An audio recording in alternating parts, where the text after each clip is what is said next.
Catherine Compton-Lilly has spent her professional life teaching children to read and then teaching teachers to teach children to read. The more she's learned about the research on that subject, and she's made plenty of her own contributions to that body of research, the more concerned she's become about the exaggerated and sometimes simply false claims made by the so-called science of reading movement. Like most experts in the field of literacy, she knows there isn't a single strategy for reading instruction that's right for all kids, and that too much emphasis on explicit phonics instruction can be not only ineffective but downright harmful. Alarmingly, this unbalanced one-size-fits-all approach is reflected in the teaching materials generated by education publishers, in the slant of articles about the topic in the media, and in the misguided mandates by legislators. I mean, to brand this ideology as the science of reading is clever marketing, but deeply dishonest, because the claims by its partisans are completely at variance with what the science actually shows. And to some extent, Compton-Lilly argues, the problem lies with what we mean by the word reading. So just where do these folks go wrong? And what approaches do help kids to become not only proficient but enthusiastic readers? Not only in the primary grades, but all the way through their years of schooling. That's what I explore with University of South Carolina professor and former first grade teacher Catherine Compton-Lilly today on Cone Zone. I'm Alfie Cone. Kathy, I'm delighted you could join me here for this conversation. I'm intrigued about what new can be said about English language arts from kindergarten all the way to high school, what traditional conceptions and practices need debunking or rethinking. But let's dive into the most controversial part, which has to do with how young kids are taught to read. In an article you wrote with two co-authors a couple years ago in the journal Reading Teacher, you wrote, "Continuing to focus only on phonics is educational malpractice."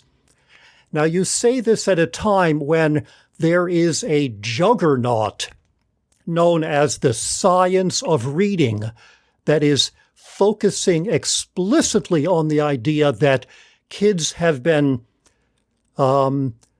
sold short because they haven't gotten enough phonics. What's wrong with that claim, and why do you make the claim that you do?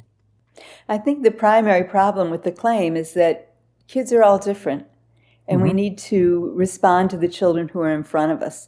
I think one of the problems with the whole idea of the science of reading is that it's being defined differently by different people, and that we have to be really clear on what we mean by a science of reading. And once we understand that, we also have to think about, based on that full body of science, what do we need to do for particular children or for particular groups of children? Because, as all of us are different, all of us, go through life in different ways and we all learn to read a little bit differently. I think we need to have instruction that's responsive to the children that are there. And there's no one way to teach all kids to read. And even kids who struggle with reading struggle in different ways, suggesting different approaches, right? It's not just some struggle and some don't. But okay, let's dig down into the idea of phonics instruction. Are you saying that a diet of phonics of the kind that most of the so-called science of reading people talk about is appropriate for some kids but not all? Or do you have concerns about a phonics-heavy approach for any kid? I think they're, having taught many, many different children over many, many years, in particularly intervention programs, I believe that different children learn in different ways, and that there are some children who may need lots of repetition and practice and, just going back and doing things over and over again in order to understand those different phonetic elements. I don't think that all children need that, though. I think some children come to phonics pretty easily and fluidly, and within the first 3 or 4 months of first grade, they've mastered the constructs that they need, and they're well off to becoming skilled readers. Other children take more time, and I think that's the mastery of being a good teacher, is figuring out who needs what.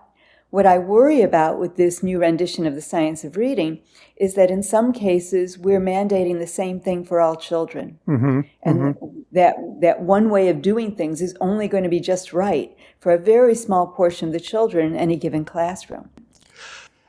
Every kid needs to break the code at some point in order to learn to read, right? So is it mostly a matter of how phonics is taught rather than just how much?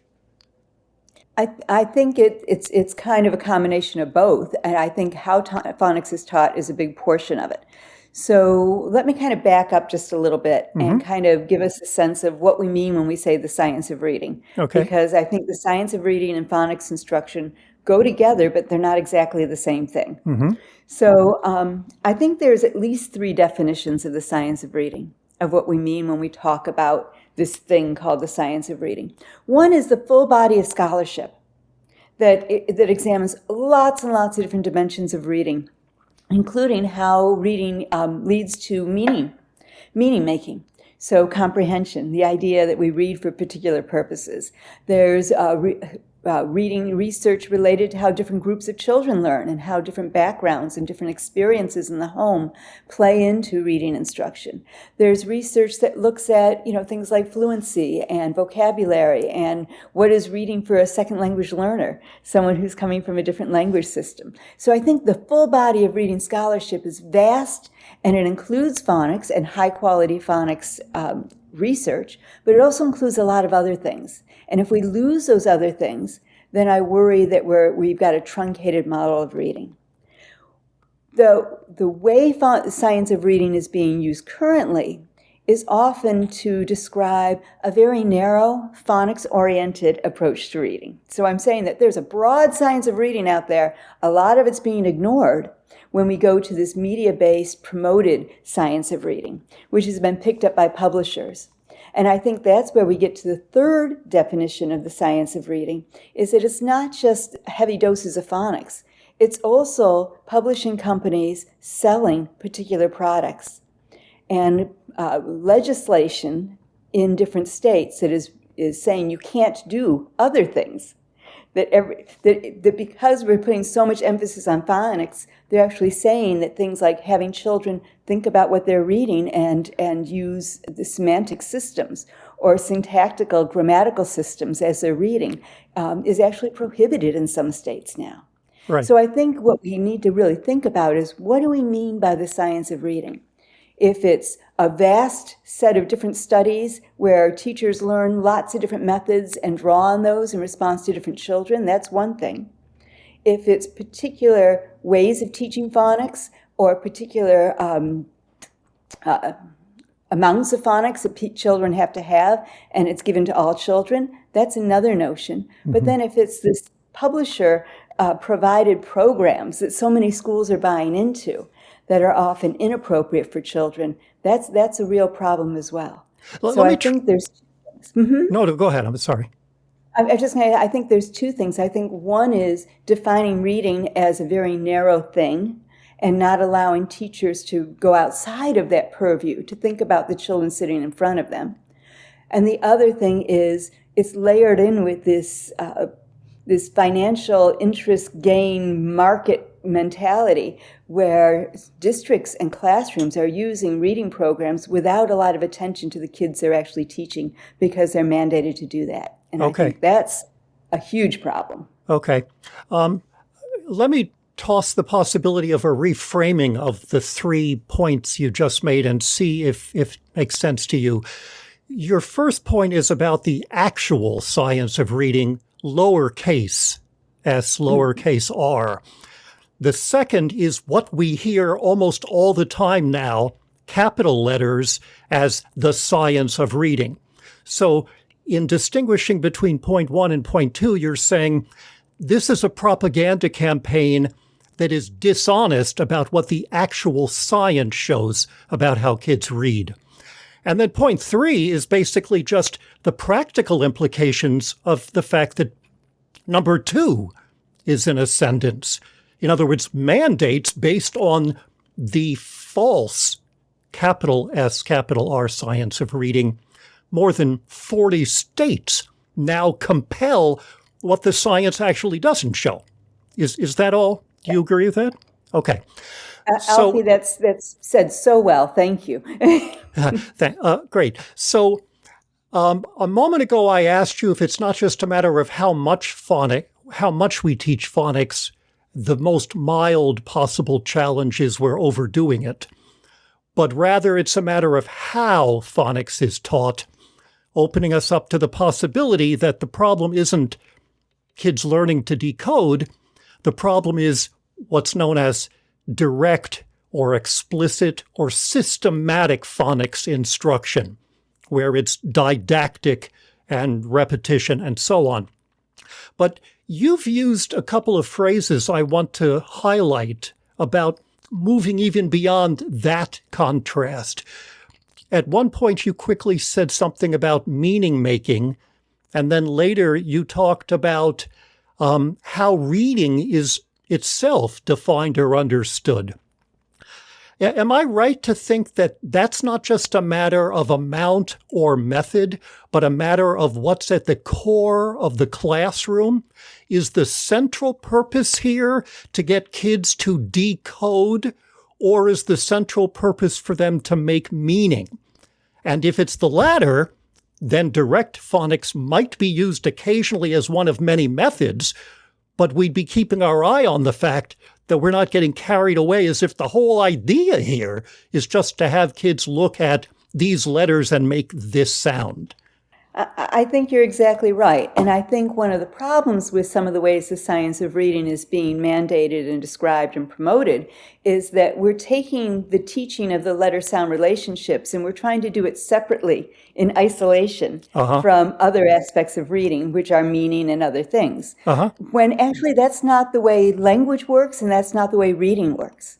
So if we go back even to how children learn to speak, they're doing it for a purpose. They're doing it to communicate with other people. They're doing it as part of a system that is important to them because they want to engage in understanding their world and communicating their ideas. And it's the same thing for reading, is when we learn to speak or when we learn to read, you don't take meaning out of it. Meaning is always central in reading, even if they're reading very, very simple texts.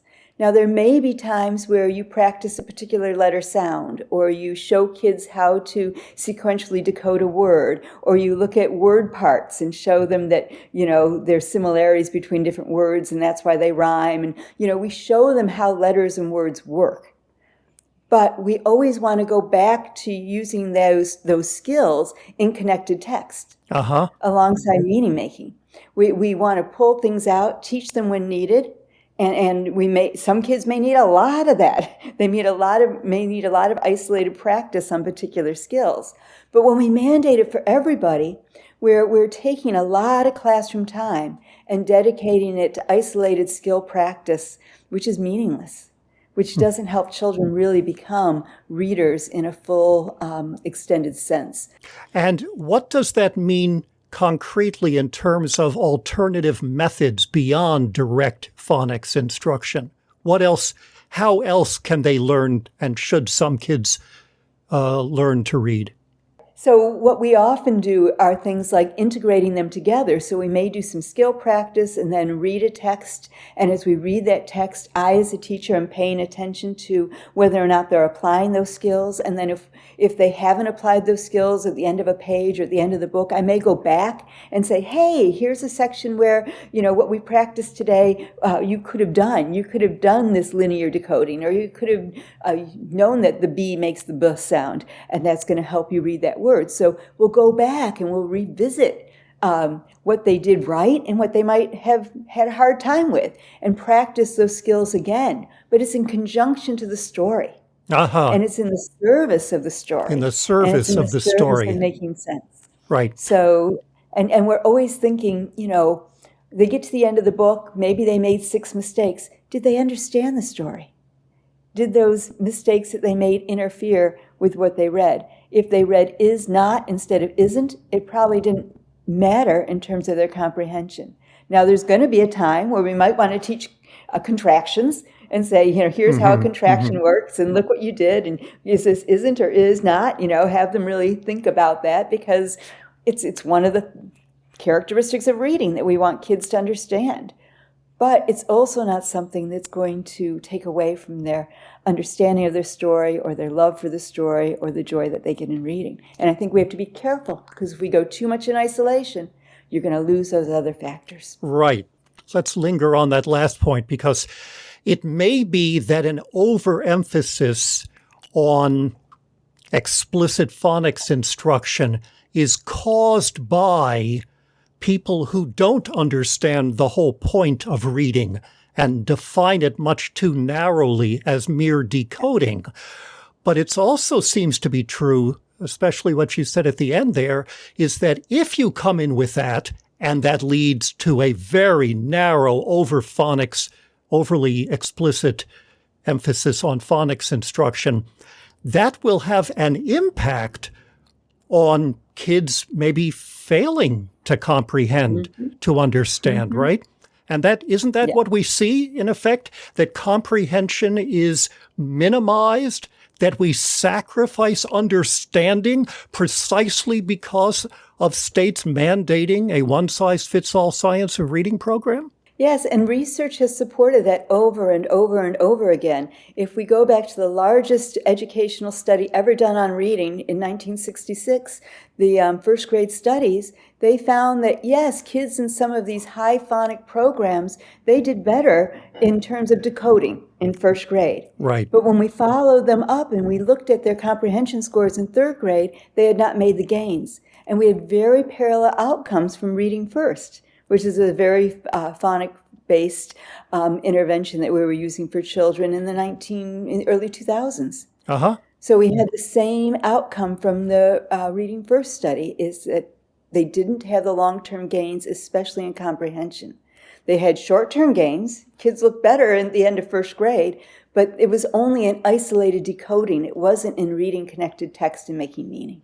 And that's where assessment drives the instruction. So if you use standardized tests or even the famous dibbles, which is basically nonsense syllables, as your metric, you can get those short-term gains. But if you care about reading in the way that most of us hope that kids learn to read, it's not just that the so-called science of reading doesn't help, it hurts. One of the things I've noticed, too, in reading, in the learning about the science of reading propaganda campaign, is what isn't there, the dog that isn't barking, which is that they almost never talk about the impact of this versus that approach to reading instruction on the desire to read, on motivation, on the extent to which kids want to pick up a book. And, I haven't seen a ton of research on this specifically contrasting explicit phonics versus something richer, more holistic, more diverse, and so on. But certainly anecdotally, and also if you put together some other research that's indirectly related, it seems to be the case that the Science of Reading campaign is actively undermining kids' desire to read. Does that accord with your experiences as you used to be a first grade teacher, right? So does that accord with, and now you're helping other teachers to learn. So as a teacher educator, a former elementary school teacher, is that what you've seen? Yeah, I think the time we have with children is precious. I think the time in classrooms is absolutely precious, and that our job as educators is to use that time well for each child. So I'm going to go back to the individual again, just because I really feel like we need to use that to calibrate what we do with children. Because if you have, okay, I'm going to start with an individual child. If you have a child for 2 hours and you're doing reading instruction with them during the day, we should be doing what that child needs. Now, this might mean small group instruction or pulling kids or having reading conferences, but we should be doing what that child needs. If we're taking half of that time, or in some cases 3/4 of that time, and having them do routine whole class skill and drill, which is what I'm seeing when I'm going into classrooms. Yeah. Or they're on an iPad answering little questions about phonic elements, but they're not really reading. They're not reading connected text. Then I feel that's a travesty. But beyond your judgment that it's wasting the kid's time or not honoring the child's needs and preferences, I'm asking whether what you've just described, that skill and drill, is undermining kids' interest in reading going forward. And that would be the second part of my response to you, is that if we're using it for the skill and drill, then we're not using it to develop their interest and excitement and to have them engage with books they love and to find, different genres and texts and to talk to their friends about the books, because those are the ways that we become readers. Those are the ways that we become hooked on engaging with text. You don't get hooked on phonics. You get hooked on text. No. Right. We tried that. Yeah, right, exactly. One of the things I've noticed that seems to be the premise on which the whole foundation of the so-called science of reading movement is constructed is that we're failing now. They can only get our attention and get us to take their advice about how to teach reading if we agree with their premise that kids aren't learning to read. And of course, that's a claim that has been made famously more than 70 years ago in a book called Why Johnny Can't Read, right? And I've noticed that similar claims about the failure of education, of public education, is used specifically to promote whatever it is that these people are offering as an alternative. For example, we need more high-stakes testing, or we need vouchers and privatizing school because our schools are failing. And now you're hearing exactly the same claim from the overlapping but distinct group of science of reading partisans who are saying we need more phonics because kids aren't learning to read. Tell me about the accuracy or inaccuracy of that claim. If you look at NAEP scores, and the NAEP is the only test that is given consistently over time in the United States, you have lots of state tests, but they're all different. You can't really compare across those. So if you look at the NAEP, you will find that starting in around 1996, NAEP scores actually started to climb. It wasn't a huge climb, but it was a gradual climb. And that was actually in correspondence with when when Fountas and Pinnell published the Guided Reading book, which is very much about multiple sources of information that kids use when they read. It was about thinking about meaning and language and phonics, and kids learn to orchestrate those different ways of reading. We call it balanced literacy or balanced reading because they're using lots of different sources of information to be able to read, including those that lead to comprehension. So what we saw was a gradual incline. However, all of a sudden, people started telling us that our scores were going down, which they weren't. The only drop we've had in scores was COVID. And actually, now that COVID has ended and science of reading is being implemented, now is when we're seeing more drop. So actually, I think we're creating a crisis rather than solving a crisis that didn't exist. You think the most recent drop is because of the science of reading? I think that's one theory that we could say. I mean, COVID's been over for a while, so it's hard to blame that at this point. So I don't think science of reading has improved scores. We can definitely say that, right? Right. Okay. And of course, here by NAEP, you're referring to the National Assessment of Educational Progress that's given in all schools. And, by the way, when you show this information to people that scores, in fact, aren't declining, one fallback is, but they're not rising as much as they should. Or we're not beating other countries, or they shift the argument and ultimately it becomes unfalsifiable. Or if we hadn't been doing the science of reading phonics stuff, they would be dropping even more. So, literally, you can never prove them wrong. And now, when you talk about a range of methods, you use the term balanced literacy, which, of course, is one of the things that causes the SOR people to boo and hiss. I'm old enough to remember when it was the pro-phonics traditionalists using the phrase balanced literacy, to try to say it shouldn't be, if I may use the phrase that may not be spoken, whole language. We need a balanced approach, which I used to say in practice meant we would drill them on vowels and consonants, But now it's shifted 180 degrees. Balanced is supposed to be the bad thing. Yep. But when you talk about a range of strategies, some explicit, some let's look at the context of this, some look at what else is going on, draw from your memory, a whole bunch of that. That's the other thing that causes them to suck in their breath, to use what is sometimes called the 3Q model, or that they're guessing. And they say that is inherently and always illegitimate. That is so funny. I was so interested that you went back to Rudolf Flesch and Why Johnny Can't Read. Because even before, I've been doing historical analysis of reading, and even before Flesch wrote his book, there was this whole discourse about kids guessing at words. So we're talking the early 1950s. Right. And this was in response to William S. Gray and the Dick and Jane readers and, the sight word approach, which was in place at that time. So there was this whole discourse about guessing at words. And if you read Johnny Can't Read, he makes all of these accusations about kids having to guess and guessing at words and all of this. The same thing happened in 2002 when Emily Hanford puts her podcast out there. She's got all of these critique about kids guessing at words. Right. But I want to be really careful about what we mean. Because if we actually go back to whole language and we look at what Ken Goodman and others said, he wasn't saying kids were guessing at words. He called it psycholinguistic guessing. Psycholinguistic, that means using the mind, thinking about the word, thinking about the story, thinking about the meaning, thinking about the letters, using the mind, cognitive activity, and language, linguistic, right?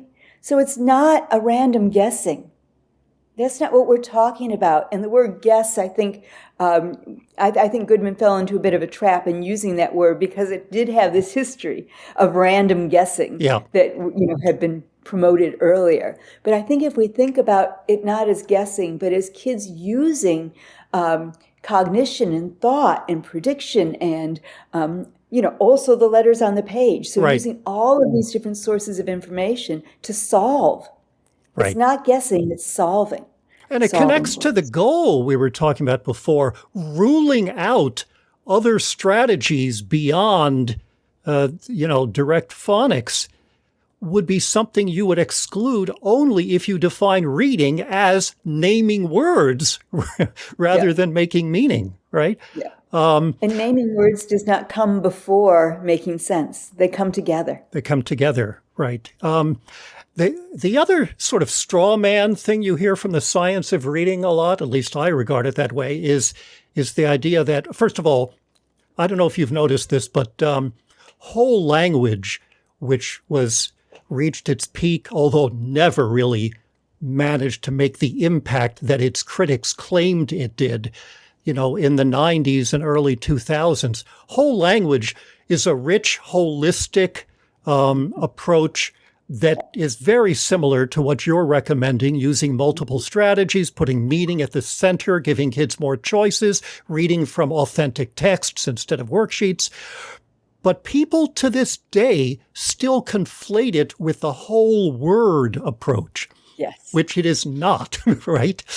And the other thing you tend to hear from the science of reading people a lot is the claim that anyone opposed to a phonics-only approach believes that it is as natural for kids to read as it is for them to talk. And so they then bring out the big armaments here to show that isn't true, that reading isn't natural the way talking is, and then jump from that to the conclusion that we need a phonics-centered direct approach, right? Do you hear this too, this claim? Yeah, it's really frustrating because I am not going to argue that reading is natural, or if you just give kids books, they'll naturally learn to read. Right. Very, very few are going to be able to do that or have the inclination to do that. I think there's a couple things going on. One of our jobs as teachers is to help children to attend to the things that they're not yet attending to. Uh-huh. So as they're reading, some kids can read accurately, say all those words on the page, Yep. but have no idea what they just read. Right. And that's actually the biggest problem that we have in grades 4, 5, and 6, is that kids, they can say the words, but they're not comprehending. They can't talk about what they read. So some kids can do that very well. So I'm not saying, I'm arguing that reading is not natural in the sense that if you just give kids books, they'll read. But reading does draw on language, and language has such a long history in human history. I mean, people have been speaking for a long, long time, and writing is written language. So I think we have to be really careful. As you say, we're not arguing that it's natural, but we're also not arguing that reading and language are separate. Uh-huh. Text is written language. So there are dimensions of language that children tap into, that children use, that children apply when they start learning to read and write. Which is proper, right? It's not just natural, it's desirable, right? Right. Yeah. Right. And texts are written to map onto how people talk to a large degree, right? I mean, there's differences in style and genre and all of those sorts of things. But written language is a form of language. So kids do use a lot of their language skills when they first learn to read and write. One of the things I worry about when we go to a whole phonics approach is that we're basically asking kids to practice reading in such isolation that we tell them to stop making meaning. Yeah. Reading nonsense words. We tell them to turn off the meaning maker. When kids have been making meaning since they've been born, and they've used language in meaningful ways since they've been born. So why in the world would we ask a 6-year-old who's learning to read to stop thinking about what the story's about, or stop using that as one of the many, many tools that they're using to become a skilled reader who can orchestrate lots of different sources of information. And the poorer comprehension you are talking about observing in the upper elementary grades is exactly what you would expect to find as a result of mandated direct phonics being justified by the so-called science of reading. In some of your work, you have looked at the neurological stuff. And you have pointed out, as I take your main conclusion, is that different aspects, different features of reading are distributed across different parts of the brain. Why does that matter in the context of this conversation about how we teach? When neurologists first started looking at reading, they worked really hard to find the place in the brain where reading happens. Yep. And as you say, it's distributed. There is no one place. And there's places connected to vocabulary in the brain. There's places connected to syntactical structures. There's places connected to emotion. All of these are tied into, or those areas of the brain are activated when children read. And what we want to do is to get them to be able to coordinate all of these different sources of information. And that's what makes someone a fluent and successful reader that understands what they read. So it's really, neurology has not proven the idea that there's a phonetic center that is the center of where reading happens. It's one of many different areas of the brain that are activated and used while kids read. And different people's brains are activated in slightly different ways. And different texts activate your brain in different ways. So if you're reading about a topic you're really familiar with, your brain interactions are going to look different than they would if you were reading about something that's brand new to you. Okay. So that diversity, even on a neurological level, is overlooked or minimized by the science of reading movement in exactly the way that they overlook or minimize reading as a sociocultural phenomenon, that context, overlooking motivation, minimizing the importance of comprehension, meaning making, all focusing on that. Although, I don't know if you've noticed this, but when you point out the limits of an all phonics diet, they then in a slippery way shift ground and say, hey, we never said that. We never said it's all phonics. And I think just to add on to that layer is that, I believe them. I believe these people when they say, we never said it was all phonics. We never said don't teach comprehension. Okay. I buy that. Yeah. But what I worry about and what I worry most about are publishing companies that have created programs that are incremental and stepwise. And teachers are mandated to go through those programs in that order with all the children. And those programs are not honoring the kinds of things we talk about. So I think there's a difference between phonics zealots who are really promoting that way of teaching reading, and the programs themselves. I think if we actually saw what these programs were doing, that even many of the people who are very pro-phonics would be very uncomfortable with what is being promoted and mandated in classrooms. I do not want to see 30 kids sitting in a circle during 45 minutes of phonic exercises or phonemic awareness exercises in kindergarten, and I've seen that. And you get district mandates for that, right? It's not just that that the publishing companies are doing it, but the teachers are being made to do this. And in some places, the states are regulating reading in ways where, in order to meet the state regulations, districts feel that they have to buy these programs. Yep. And don't minimize the extent to which the movement is driven by phonics zealots, even if those aren't the actual reading researchers. Carol Adelsky pointed out, a reading researcher from way back, that the far right's love affair with phonics, as she put it, reflects their universe of moral absolutes. She said the goal is to affirm the authority of text over interpretation and ultimately of the Christian God over man. To the theocratic right, promoting phonics is a tactic for asserting Christian control of schools. And in fact, Phyllis Schlafly said any departure from strict phonics makes it less likely that students will accept everything in the Bible as literal truth. So have you seen that too? I know, I don't want to overgeneralize, but I know you live and teach in South Carolina.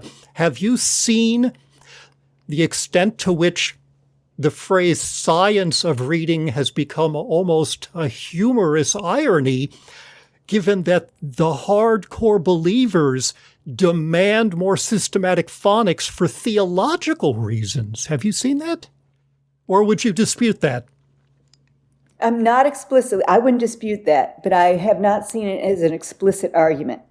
I don't even know if people are aware of the kinds of connections you're making, this literal understanding of text. Yeah. I think they talk about comprehension as, here's the author's intended meaning, did I get it right or wrong? Did I understand what the author intended? Right. So it's a very narrow kind of comprehension rather than, what we might think about as critical literacy scholars, where we're thinking about who has the power and how is power operating through this text and how are different people positioned and do I agree or disagree and what's my evidence and, critiquing texts and thinking about, interactions between texts is much more multifaceted. So I totally think that the argument you're making is embedded in all of this, but I'm not sure it's at a conscious level. And I'm not sure that most people, are talking about it. Right. But I think they're very comfortable in some cases with kids just reading a text and being able to interpret it in a literal way, right, and not, asking questions or even reading controversial texts. We don't want to read texts that are controversial, because then you think. And then you learn to think about texts. And critical thinking means you question what your parents said, what your what your minister said, and so on. And that's what we don't want, right? That's called social engineering or indoctrination from this perspective. But yeah, I mean, the light bulb went on for me when I saw people saying that, when I read a guy from the John Birch Society saying whole language allows for subjectivity, which is anathema to adherents of the Bible who believe God gave man language to enable him to know objective reality, not to create it. Of course, if that's your take on the world, your job is to know what is out there, not to use your mind to interrogate it. You are going to say, we need science of reading, even though not everybody who says science of reading may believe that. So from the early grades and we get into the older grades, tell me about what for you looks like a better, more effective and authentic, or a worse approach to teaching spelling and vocabulary and grammar and other components of language arts. You know, that's a huge question, and I could probably talk about that for 3 or 4 days. But I'll say a couple things. Is one of the things that, you know, we think about a lot with kids, and there's a big push right now for phonemic awareness, which is kids being able to hear the sounds and words and to record those. So I'm going to stick with young children for just a minute. Sure. Is that one of the best ways to learn phonemic awareness is to write, is for kids to have a message that they want to write, and for them to think about the word they want to write and think about, okay, if I want to write the word little, what letters do I need to write? So here we're developing phonemic awareness, but it's around their wanting to write a word. They're wanting to capture their idea about the little pig or the little cat or whatever they're writing about, is they want to capture that idea. So they have a reason to sit there and think about that word and to think about the sounds in that word and to record those sounds. Another really powerful thing that I see with kids is when kids get into about 2nd or 3rd grade, which is a key point, because they've learned the basics of reading, but now we've got to make sure that not only do they know how to decode and decode in ways that make sense and to, you know, understand what they're reading, but we also need to get them to love reading. Right. So we need to hook them into something. So that's when kids start reading Goosebumps or Captain Underpants or the Bank Street Kids, or, you know, there's all of these different series books and, you know, texts where they read one text in the series and then they read another one and another one and another one. So there's a social aspect of reading. So, but that only happens when you have lots of books in your classroom. And when you have lots of books by the same author and big collections of texts where kids will go over there and take one and show it to their friend, and then you've got 3 or 4 kids reading the same books and talking about them, and then another kid finds a new text that they bring. So it's this whole creating spaces where kids are reading for real reasons. So, I mean, my first example, the child is using, they want to write the word little, so they're, you know, focusing on phonemically the different aspects of that word. Later on, kids are seeing their friends reading books and laughing at the books and joking around, and they want to do that too. So there's all of these activities that we can do to get kids really engaged in text. We want kids to talk about texts. Sit in a circle, read a chapter, and talk about it with each other. And here I am as a teacher, you know, making sure that the conversation goes in a good direction, and raising particular issues at particular points in time. But letting the kids talk about, well, I thought it meant this, or maybe it's that, or have you thought about this, or I agree, but, you know, I actually disagree on this section. You know, so having kids be engaged in conversations about text. These are the things that need to happen. And in the context of that, they're going to come across words that are multisyllable words with different word parts. They'll be able to, the teacher will take time here or there to explicitly talk about, you know, morphemes and the different, you know, what dis means or bi means or try, or, you know, all these different prefixes. What do you call them? Yeah, suffixes and prefixes and how those contribute to words. So all of these opportunities will happen, but we want the center to be actually reading for some kind of reason and getting hooked. And they'll learn words by reading and grammar too. I mean, we've had research for more than half a century showing that explicit grammar instruction is completely pointless. With learning to spell, the irony is that when kids are doing invented spelling at the beginning, when they're sounding it out, they're using phonics. It's phonics-based spelling. And yet that's what the traditionalists are screaming about, is making them learn from the beginning to spell correctly, which just shuts them down as writers, doesn't it? Definitely. Yeah, writing instruction has dropped. I've seen a lot less writing instruction in classrooms in the last 5 years, and I think that's a real problem because kids learn a lot about reading when they're writing. So when kids are making progress and some kids need more help, I mean, I mentioned before that nonsense tests would drive nonsense teaching, in effect. Standardized tests might lead to the worst forms of instruction because you can score well on a standardized test of reading or writing, for that matter, 5-paragraph essays and so on, and not really be a good reader or writer. So how should we assess reading and writing? How do you do that authentically and in a way that's going to encourage teachers to do the kind of rich instruction that you've been describing? We need to hear kids read, and we need to have them talk about what they've read, because those are the ultimate ways of knowing what a child can do as a reader.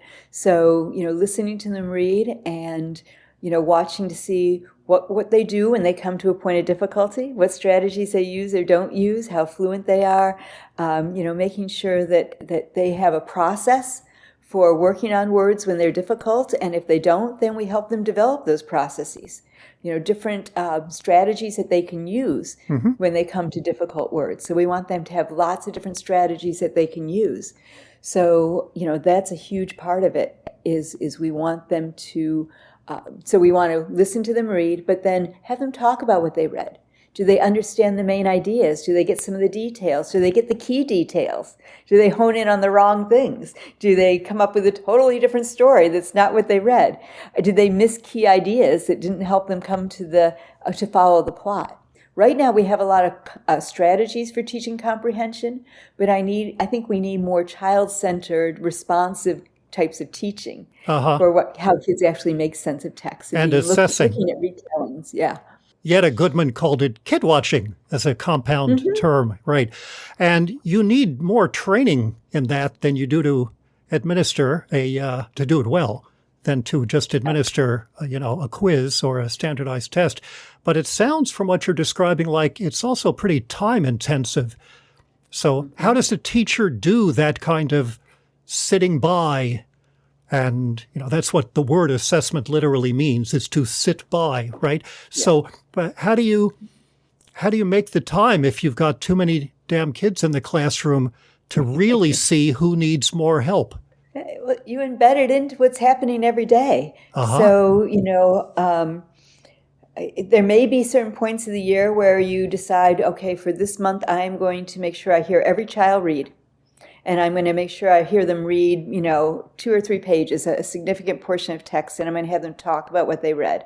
So that would be doing an informal reading inventory or a running record or a miscue analysis. We have lots of tools to do that. But there's also the daily thing that you do, and you're going to do this more often with the kids who are struggling than with the kids who aren't. So maybe I have my 4 reading groups to go with the traditional organizational structure for a classroom. And maybe every day I pull a kid aside and have a child read, from each group, read 1 paragraph to me and talk about that 1 paragraph. So, across 2 weeks, I get to hear every kid in the class read 1 paragraph. But I have a sense of where they're all at, and I know who's falling behind or who needs to move up to the next group or who may need, more of my attention. But you can do it on the run. To hear one child, so maybe you have 4 groups, you meet each with them 20 minutes a day or 15 minutes a day. If I hear one kid read 1 paragraph, that's going to be about 1 minute. And by the end of 2 weeks, I will have heard every child read for 1 minute. Okay. And that will give me just a little bit of a probe. It doesn't mean I understand everything about their reading process. I can do that, through formal assessment or formative assessment, perhaps. We put in place these reading inventories or miscue analyses. But if I'm able to check in with the kids, okay, I can do a lot. It doesn't have to be, the whole, if to do running records, for example, often takes 20 minutes per child, you can't do that every 2 weeks. Right. You can't do that, more than once or twice a year. Okay. But this isn't necessarily a justification for the dreaded round-robin reading where loads of class time are spent just having kids No. read aloud in turn, right? This is me pulling one child aside privately, the corner of the room, corner of the table, whisper reading, one paragraph. I'm not going around the room and having each child read a paragraph in sequence, because that's, as you said, that's just a waste of time. Because you know from when you were a kid that you were just watching to see when your turn came up and practicing your paragraph. Why does that persist? Why do teachers do that? I don't know. I think it's a instructional. I think it's easy for the teacher, and I think it's a strategy that's easy to monitor and control and to implement. Let's talk about some traditional aspects of English teaching with older kids. Quick reactions here. Should everybody in the classroom necessarily be reading the same book at the same time? No, you may have a reason to do that a few times a year, but not necessarily all the time. I think when kids choose what they read, they often, learn more, achieve more, make better progress. Yep. Because they're interested in what they're reading. But there may be times when there's particular topics or ideas that you want the whole class to, engage with together and to think about, and maybe in support of your social studies program or science texts as well as literature. So I think there are some advantages to reading a really good book together and having opportunities to talk about it together. But we're going to select those texts judiciously and thoughtfully and give kids lots of time to read things that they're interested in. What about the 5-paragraph essay, which I mentioned in passing a while ago? What's your reaction to that? I think as long as it's taught as one way to write an essay and not becoming, it shouldn't be the focus of writing instruction for a 5-year period. It should be something that kids learn, and maybe we return to, for a couple weeks each year to say, here's one structure that we can use. But I don't think it's a template for good writing. I think it's a tool for helping people understand how you organize ideas when you write. But it's not the only way to organize ideas when you write. So we need to have them explore and look at, and when they're reading, they need to pay attention to what the authors are doing and to what good writers of nonfiction text do. And people who make strong arguments, how do they lay out their arguments? So doing a little of that, but also reading as a writer and reading to see how people write is really important. When you talk about it being one of many strategies, I mean, I'm hearing the echo of, explicit phonics instruction and so many other things. And obviously it just, at least to me, makes so much sense. And yet, when I think back on my own instruction, various things like this were never offered as one of many possible strategies. Here, try this. Try, when you're writing a paper, putting each quote or fact on an index card. You had to do that. Graphic organizers, whatever it is. This was a demand. It was a mandate, which, to be fair, many teachers are in the receiving end of as well. Rather than reframing, here is one possible strategy, here are some others, what works for you, is just a phrase you rarely hear except in the very best classrooms. It's the exception rather than the norm, right? And Alfie, you made a point a while ago, is that when we do this, when we give kids choices and we have teachers making decisions and we have teachers drawing on, a broad range of strategies that are reading and writing, right? Yeah. That makes things really complicated.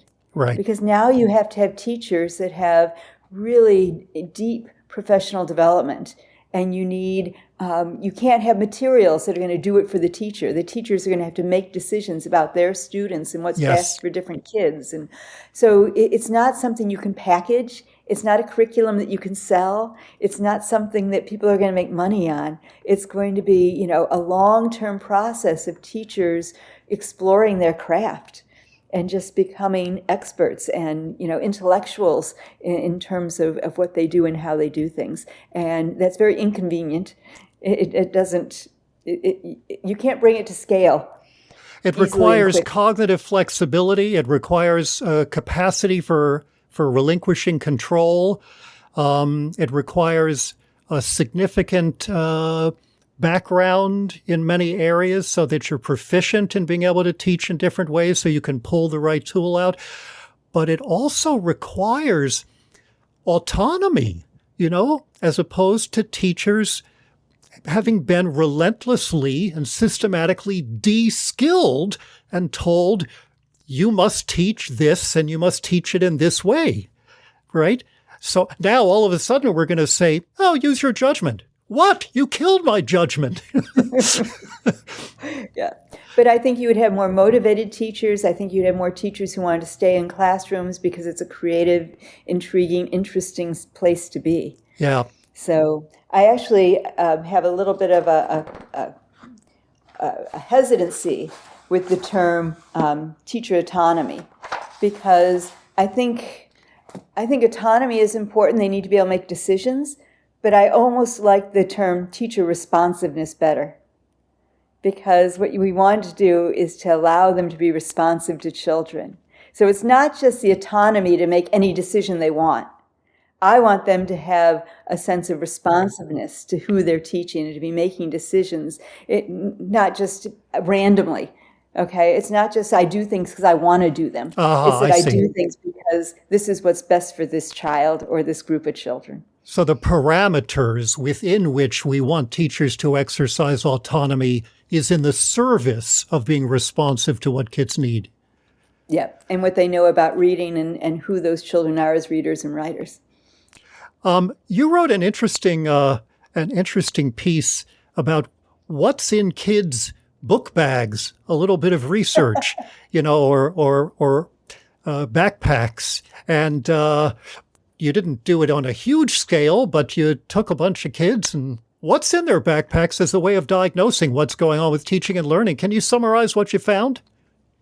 Oh, that was many years ago, but yes, it was so interesting because they were just packets of dittos, and what we used to have is dittos, right? So this was a while ago, but they would have these, they would read a book and then the teacher would give them a packet, maybe 20 pages of all these activities they were supposed to complete as they were reading the book. And They would be all blank, or they'd be torn up, or they'd be crumpled in a corner, or just amazing. So there were lots of different things like that. One of the things I found there weren't as many of that I'd hoped is there weren't many books. There were many more packets of photocopy papers, sometimes complete, sometimes incomplete, as I said, but there weren't as many books as I would have hoped in that book bag.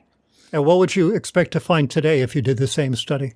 I have no idea. I suspect you're going to see a lot less paper, because a lot of what we used to do on paper is now on a screen, which I think is that a step forward? Is that progress? I think we need to be really, really careful, because research is showing now that all of us, including children, read better on paper than we do on screens. And that we read more deeply and we comprehend more when we're reading on paper than on screens. So I think we need to be really careful. The other thing about the screens is that they give kids random passages to read. So if you go in, they're going to give you something at your lexile level, so at your reading level, and they're going to ask you to read it and then answer some questions. And that paragraph might be about wood ducks. It might be about, building bridges. It might be about Monet. It could be about these really random things that kids know nothing about or have very little interest in. So I think we need to be really careful, because they're not reading things that they care about. And we're not actually seeing them read either. They're all sitting in the room's quiet, the teacher's sitting at her desk, and the kids are going through these exercises. And like I said, if kids don't read as well on screens, and adults don't read as well on screens, then we need to be really careful about testing kids on screens, because we may not be getting their actual abilities if we compared to what they read on a piece of paper. And I think there's a whole physical, cognitive thing about screen reading. Some people say it has to do with that you're looking straight forward instead of down. Other Huh. people say it has to do with the concreteness, something about the paper and the pen that give you a different connection to the text. So I don't have all the answers there. I think this is a very emerging science, but I think we really probably should have done this science before we transitioned kids to doing a lot of reading, writing, and testing on screens. Okay. Fair enough. All right. Let me read you a quotation from Regie Routman and get your reaction to it. See what you think of this, if you agree or if there's some area you'd want to challenge. She was responding to the idea that in the good old days, we taught reading right before everything went downhill with these whole language fads and so on.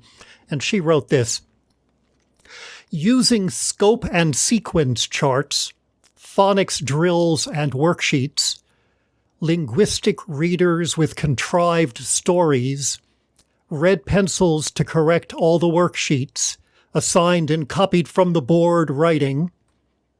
And lots of kids were failing to learn to read successfully. In the school where I was teaching, almost half of our students needed extra support in reading by second grade. For many of those kids who couldn't hear sounds in words or get phonics, there was nothing wrong with their ability to learn. The problem was how we were teaching them. What do you think of that? Totally agree. I totally agree. I think just about all the activities you just listed are not things that kids would want to engage in. There's not a reason to do those things. So it goes back to our earlier point about motivation, engagement, and Right. meaning. Yep. So Fair enough. Last question.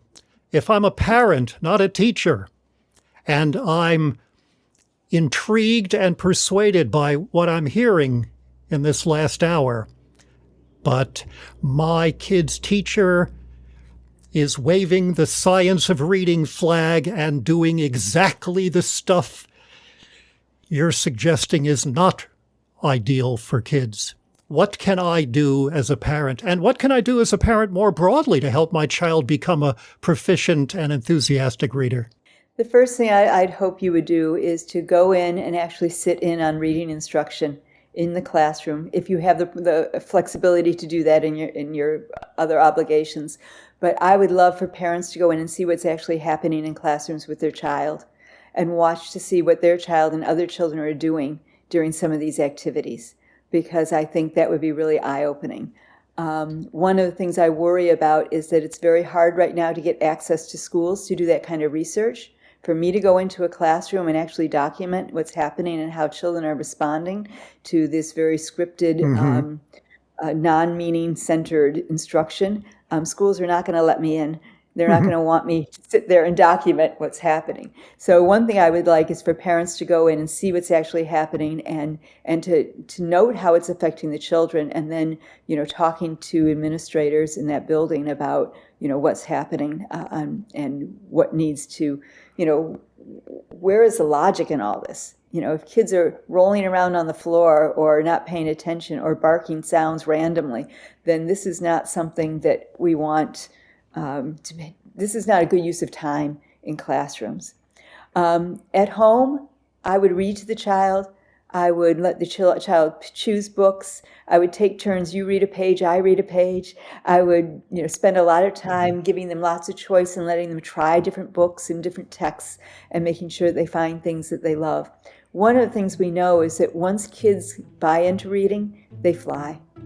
Once they find things that are worth reading and important to them, the more you read, the better reader you get. The more you read, the more vocabulary you get. The more you read, the better your spelling gets. All of these things are correlated with, lots of reading. So finding things that will be meaningful to your child is probably the most important thing. And I know that's very routine advice and not very creative or original, but I think that's what it all comes down to. And if we as teachers could do that, I think we'd have a lot better readers. That's a great note to end on. Kathy, thank you so much for sharing your expertise and perspectives. Much appreciated. Thank you, Alfie. It's been a joy.